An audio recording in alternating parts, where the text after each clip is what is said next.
Dahil walang maparkingan mga kalodi sa SM Olongapo mismo sa downtown mga kalodi, at umakyat po ang aming sinakyan at dito po kami sa pinaka-rooftop at ito na, naglalakad na kami dahil may balak po kaming bibili ng cake para sa aming celebrant.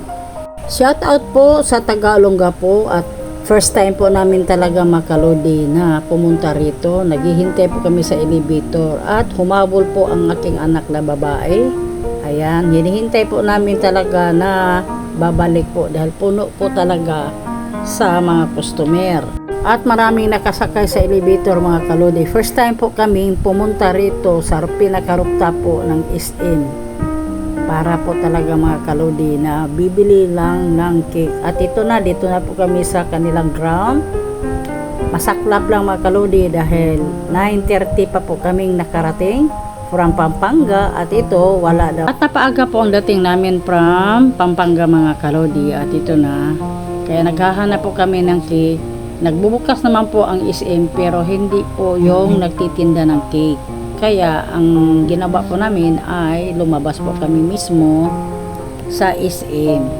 At yung mga kasama po namin naiwan sa pinakamataas po mismo sa rooftop. Kasama ko po ang aking kapatid, isa kong anak na lalaki at ang anak kong babae, dalawa kong pamangkin dahil hinahanap po namin talaga ang store ng Goodilac at ito na mga kalodi, tumawid na po kami dito mismo sa downtown ng Olongapo. Maraming tao mga kalodi at napaka-busy, medyo traffic din. Naalala ko po ang aming Angeles City mga kalodi ay medyo kahawid-hawid siya at buti na lang yung anak kong babae, isang supportive din sa akin, no? Siya mismo ang nagbibideo sa akin na yan. At patuloy po kaming naglalakad.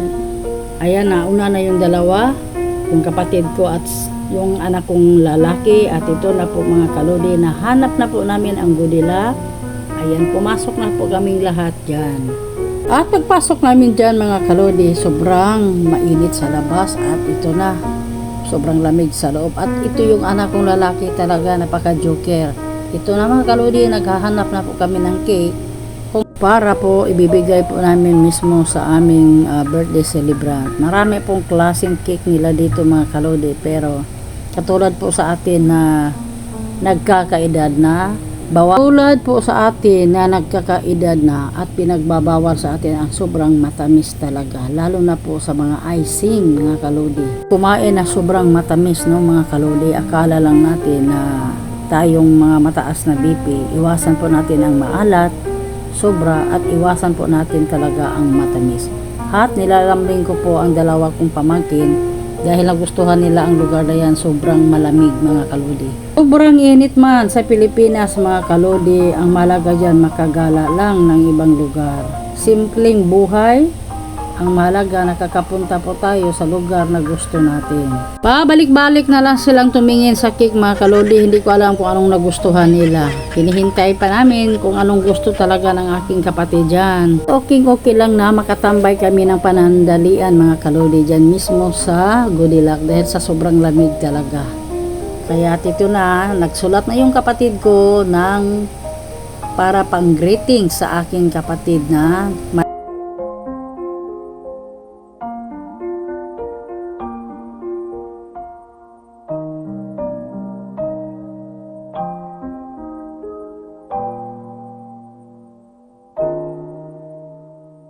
grateful po tayo mga kalodi kung umabot man ang ating edad na 50 plus, ang mahalaga buhay ka pa sa mundong ito.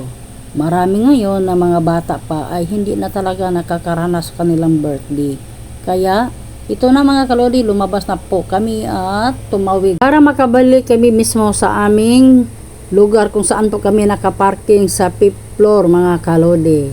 Ayan, pumasok sila at pagpasok namin mga kalodi, iba pala yon ang una naming pinasukan na pintuan.